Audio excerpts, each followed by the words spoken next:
Movie शुरू होती है तो हम एक अजीबोगरीब फैमिली को देखते हैं। उस फैमिली में एक कपल और उनके 3 बच्चे होते हैं, एक बेटा और 2 बेटियां। स्टार्टिंग में हम इन तीनों बहन भाइयों को एक साथ देखते हैं। ये फैमिली काफी अजीब थी और इसके रूल्स भी काफी सख्त थे, जो कि आगे चल के मैं आपको एक एक करके बताऊंगी। रूल नंबर 1 कि ये लोग अपने घर से बाहर नहीं जा सकते थे और ना ही इन लोगों को ये पता था कि बाहर की दुनिया भी कोई चीज होती है। उन लोगों को लगता था कि जिस घर में वो लोग रह रहे हैं यही उनकी दुनिया है, इससे बाहर कुछ भी नहीं है। उनकी ट्रेनिंग इस तरह से की गई थी कि उनको लगता था कि बस यही सब कुछ है। उनका खाना पीना, पढ़ाई, खेल कूद सब कुछ इसी घर में होता था। इन्होंने अपने घर की दीवारें इतनी ऊंची ऊंची रखी हुई थी कि ना तो कोई बाहर से इनके घर में देख सकता था और ना ही ये बच्चे बाहर देख सकते थे। इन बच्चों के पेरेंट्स ने इन्हें बहुत सख्ती से पाल रखा था और बहुत सारे रूल्स बना रखे थे कि खाना ऐसे है, चलना ऐसे है और कोई भी काम इनकी मर्जी के बगैर नहीं करना। इवन ये अपने बच्चों को पढ़ाते भी खुद हैं। सबसे बढ़ के ये कि इन्हें ये तक नहीं पता कि इस दुनिया में बिल्ली के अलावा भी कोई जानवर रहता है, क्योंकि सिर्फ बिल्ली ही एक ऐसा जानवर थी जो कि इनके घर आती जाती रहती थी। उस कपल ने अपने बच्चों को ये बता रखा था कि ये एनिमल बहुत खतरनाक है। इनको बच्चों की तरह ट्रीट किया जाता था। इनके पास कुछ टॉयज थे जिनसे खेल के अपना वक्त गुजारते थे। इवन इनको ये भी नहीं पता था कि रिश्ते क्या चीज होते हैं, इसीलिए इन लोगों के दिमाग की ज्यादा ग्रोथ भी नहीं हुई। उस कपल की अपने बच्चों के साथ बिल्कुल नहीं बनती थी। अब जाहिर है उन बच्चों में से बहनें तो 2 थीं जो कि आपस में किसी तरह की भी बात कर लिया करती थीं, लेकिन वो बच्चा यानी लड़का एक ही था जो कि अपने दिल की बात ठीक से कर नहीं पाता था और उदास रहता था, बोर रहता था, क्योंकि उसके अपने बाप से भी ज्यादा नहीं बनती थी। लेकिन इस बात का अंदाजा उसके फादर को भी था। अब नेक्स्ट सीन में हम देखते हैं कि उसका फादर एक फैक्ट्री चला रहा होता है, यानी उसका ओनर होता है। वो अपनी फैक्ट्री में जाता है और वहाँ पर एक सिक्योरिटी गार्ड से मिलता है। वो उस सिक्योरिटी गार्ड की आंखों पर ब्लाइंड फोल्ड लगाता है और उसे अपनी गाड़ी में बिठाकर अपने घर ले आता है। उसने उसकी आंखों पर ब्लाइंड फोल्ड इसलिए लगाया था ताकि वो ये रास्ता ना देख सके कि उनके घर को कौन सा रास्ता जाता है। इनफैक्ट ये आदमी इस सिक्योरिटी गार्ड को अक्सर अपने घर लेकर आया करता था, क्योंकि ये उसके बेटे की अच्छी दोस्त थी और वो बाकी 2 बहनें भी इसकी दोस्त थीं। फिर हम देखते हैं कि वो सिक्योरिटी गार्ड उन दोनों बहनों में से बड़ी बहन के पास आती है। वो बड़ी बेटी उस सिक्योरिटी गार्ड से बातें करने लगती है कि आपका हेयर बैंड बहुत प्यारा है। फिर वो बताने लगती है कि मेरे पास भी एक हेयर बैंड था, लेकिन मेरी बहन ने अपनी सॉक्स के बदले वो मुझसे ले लिया। यानी हम यहाँ पर ये भी जान पाते हैं कि इन बच्चों को पैसों के बारे में भी कुछ नहीं पता। अभी तक ये पुराने सिस्टम में ही है कि चीजों के बदले चीजें। यानी ये पेरेंट्स अपने बच्चों को इतना दबा कर पाल रहे थे। फिर हम देखते हैं कि वो सिक्योरिटी गार्ड बाहर आ जाती है इनकी फैमिली के पास, जहाँ पर वो आदमी इनकी फैमिली पिक्चर लेने लगता है।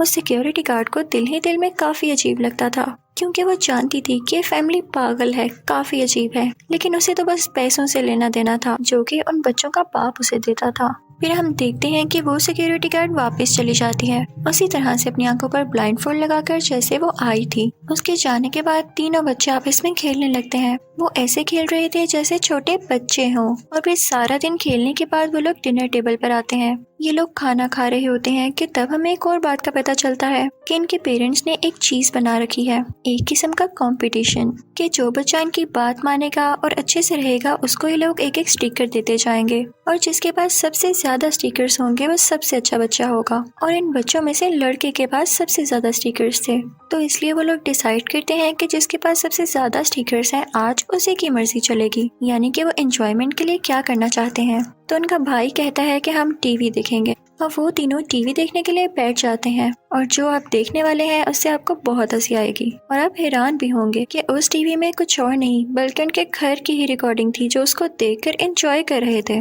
क्योंकि उनके फादर ने उन्हें बाहर की दुनिया से बिल्कुल अलग रखा हुआ था। इवन टीवी में भी नहीं कुछ दिखा पा रहे थे वो उनको, कि कहीं बच्चों के दिल में बाहर की दुनिया का ना ख्याल आए। और ये बच्चे भी इसमें खुश थे। फिर हम देखते हैं कि उस कपल में से औरत किसी को फोन कर रही होती है। इससे हमें ये भी पता चलता है कि इनके घर फोन भी है, लेकिन इसे यूज सिर्फ पेरेंट्स कर सकते हैं और उनको बच्चों से छुपाकर अलमारी के अंदर रखा गया था।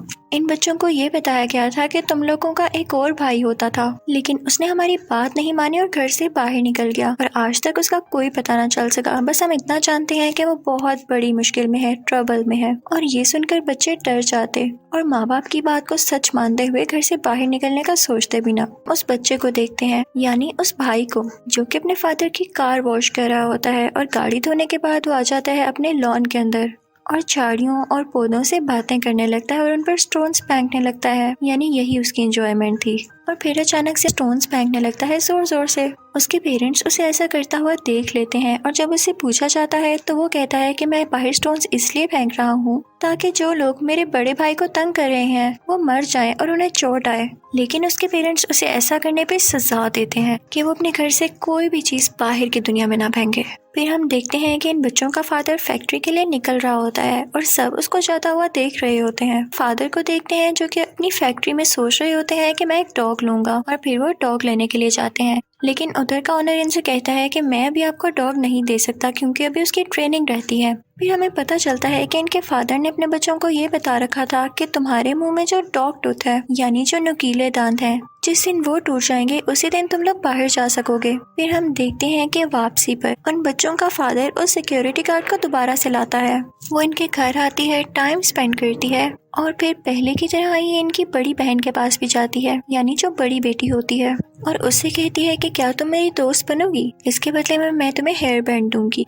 तो बड़ी बेटी कहती है कि हाँ क्यों नहीं, लेकिन सिक्योरिटी गार्ड कहती है कि ऐसे नहीं, इसके बदले में तुम्हें मेरी बॉडी को लिक करना होगा, क्योंकि वो भी कोई अजीब सी ही लड़की थी। फिर उसके बाद वो उसे हेयर बैंड दे देती है। अब जब बड़ी बहन के पास हेयर बैंड आ चुका था तो वो अपनी छोटी बहन से भी यही कहती है कि तुम मेरा कंधा लिक करो और मैं तुम्हें हेयर बैंड दे दूंगी, और वो ऐसा ही करती है। फिर हम देखते हैं कि बच्चे बाहर लॉन में लेटे होते हैं और आसमान पर एयरप्लेन उड़ रहा होता है, लेकिन ये लोग इस बात को भी नहीं जानते थे कि इस एयरप्लेन के अंदर इंसान भी होते हैं। वो बस इसको कोई टॉय समझते थे या बर्ड जो कि आसमान में उड़ रहा हो। इवन इनके पेरेंट्स भी चुपके से लॉन में ये टॉय गिरा दिया करते थे कि इनको ये लगे कि एयरप्लेन नीचे आकर गिर गया है, यानी इनको ये भी नहीं पता था कि चीज जब दूर हो तो वो छोटी होती है, और ये उसे टॉय ही समझ के उससे खेलने लगते थे।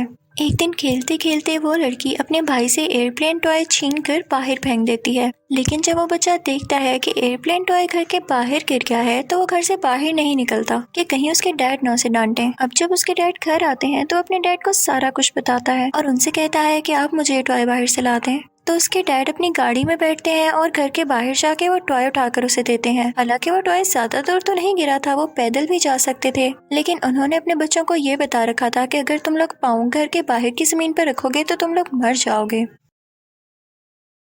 फिर एक दिन हम देखते हैं कि वो बड़ा बच्चा यानी उन कपल का बेटा लॉन में खेल रहा होता है कि उसे बिल्ली नजर आती है, जिसे देखकर वो दोनों बहनें काफी डर जाती हैं और वो खुद भी काफी डर जाता है। फिर वो एक बड़ी सी सीजर लाता है उस बिल्ली को मारने के लिए, और जैसे तैसे करके बहुत मुश्किल से वो उस बिल्ली पर अटैक करके उसे मार डालता है, जिसे देखकर उसकी बहनें काफी चिल्लाती हैं क्योंकि वो बहुत डर रही थी और उनके भाई ने अब बिल्ली को मार दिया था। अगले दिन हम इन बच्चों के फादर को देखते हैं जो कि खुद ही अपने कपड़े फाड़कर और नकली खून लगाकर घर के अंदर आते हैं। वो बच्चों से कहते हैं कि देखो मुझ पर बिल्ली ने अटैक किया है। इनफैक्ट इनको पता चल गया था कि बच्चों ने बिल्ली को मार दिया है। इनको बिल्ली के मर जाने से तो कोई इशू नहीं था, लेकिन ये चाहते थे कि बच्चे बिल्ली से हमेशा डरते रहें। वो कहता है कि बिल्ली ने तुम लोगों के बड़े भाई को तो मार दिया है और मैं भी बहुत मुश्किल से अपनी जान बचा कर आया हूँ। वो उन सबको लॉन में जमा करते हैं और कहते हैं कि अगर बिल्ली से बचना है तो तुम्हें एक कुत्ते की तरह एक्ट करना होगा, कुत्ते की तरह भौंकना होगा। और वो उन सब से कहते हैं कि चलो अब भौंको उसकी तरह, और वो सब ऐसा ही करते हैं। फिर हम देखते हैं कि वो सब एक लाउंज में बैठे होते हैं कि तभी उनको पता चलता है कि इन 3 बहन भाइयों के अलावा इनके 2 बहन भाई और आने वाले हैं। तब इन बच्चों के फादर इन्हें एक और चीज बताते हैं, वो ये कि तुम्हारे 2 बहन भाइयों के अलावा तीसरा भाई एक और आ रहा है जो कि डॉग है। ये बच्चे खेल रहे होते हैं और स्विमिंग कर रहे होते हैं कि तभी इनका डैड उस पूल में फिश डाल देता है और उनसे कहता है कि देखो आज पूल में फिश पैदा हुई हैं। और बच्चे भी यही समझते हैं कि फिशेस इस तरह से आती हैं। उनको किसी समुंदर किसी दरिया के बारे में नहीं पता था। इनके फादर वाकई बहुत अजीब थे कि घर में जब कोई ग्रोसरी का सामान भी लाते तो उस पर से सारे टैग सारे स्टिकर्स हटा देते ताकि बच्चे एड्रेस ना देख लें और उनको ये पता ही ना चल पाए कि इसको बनाने वाला कोई बाहर भी होता है। अब हम देखते हैं कि वो सिक्योरिटी गार्ड इनके घर दोबारा आई है और इनकी बड़ी बेटी उससे बातें करने लगती है। अब उससे मिल मिलकर इसकी बड़ी बेटी को थोड़ा अंदाजा हो रहा था कि ये सिक्योरिटी गार्ड भी तो बाहर से आती है है बाहर की दुनिया में जरूर कुछ ना कुछ है। उसे सस्पेंस होने लगता है और वो सिक्योरिटी गार्ड से कहती है कि क्या आप मुझे कुछ सीडीज दे सकती हैं बाहर की, मैं देखना चाहती हूँ। लेकिन सिक्योरिटी गार्ड उससे कहती है कि इसे अकेले में देखना और किसी को पता न चले। और अब वो बड़ी बेटी सीडीज देखने लगती है। उसने अपनी जिंदगी में पहली बार अपने घर के अलावा कोई चीज देखी थी। वो उसे देखकर बहुत अच्छा लगता है। वो तीनों बहन भाई दोबारा से स्विमिंग पूल में खेल रहे होते हैं कि बड़ी बेटी आती है और कहती है कि डैड हमें बताते हैं ना कि बिल्ली इस दुनिया का सबसे खतरनाक जानवर है, लेकिन ऐसा नहीं है। इस दुनिया का सबसे खतरनाक जानवर शार्क है जो कि पानी में ही रहता है। लेकिन ये सब चीजें उनके फादर भी फील कर लेते हैं कि उनकी बड़ी बेटी में कुछ चेंजेस आ रहे हैं, तो वो उसे अपने पास बुलाते हैं। बड़ी बेटी उन्हें सब कुछ सच बता देती है कि मैंने सीडीज देखी हैं। ये सुनकर उन्हें बहुत गुस्सा आता है और वो उसी सीढ़ी से अपनी बड़ी बेटी को मारने लगते हैं बहुत जोर जोर से। और फिर वो गुस्से में फैक्ट्री जाते हैं और सिक्योरिटी गार्ड को भी मारने लगते हैं कि मैंने तुम्हें अपने घर इसलिए नहीं बुलाया था कि तुम मेरी बेटी को सब कुछ बता दो। इस बात को लेकर सिक्योरिटी गार्ड को काफी दुख होता है और वो उनके घर भी नहीं जाती। और यही अब उसके डैड भी चाहते थे कि ये हमारे घर ना आए।